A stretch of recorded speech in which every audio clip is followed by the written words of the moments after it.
თუ თავის დროზე ძალიან შეცდი ადამიანებში, ახლა იშვიათად თუ ვინმე გნახავს ბევრი მეგობრის გარემოცვაში.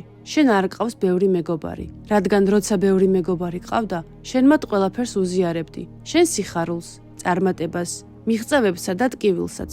ისინი კი ამ ინფორმაციას სხვა ადამიანებს საკვებად აძლევდნენ, ყვებოდნენ თქვენზე და განსჯისა და დაცინვის ობიექტად გაქცევდნენ. ეს კი უდიდესი სულმდაბლობაა. თქვენ კი ნამდვილად არ ხართ ურთიერთობის შოუს მოყვარული პიროვნება.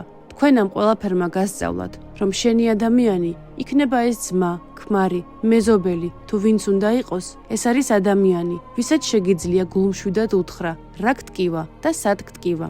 ეს ადამიანი კი ამას გულწრფელად ისმენს და იზიარებს. თუ ეს ასე არ ხდება, ის არ არის შენი ადამიანი, შენი ნამდვილი მეგობარი. ის შენი მტერია, შენთან ახლოს მყოფი და შენ ეს უკვე იცი, რადგან ცხოვრებამ უკვე კარგი გაკვეთილი ჩაგიტარა. თუ ეთანხმებით რაც მოისმინეთ, მოიწონეთ პოსტი, ხოლო თუ უკვე გაიარეთ ეს ეტაპი და ხვდები რომ შენზეა ეს საუბარი, დაწერე კომენტარებში 100.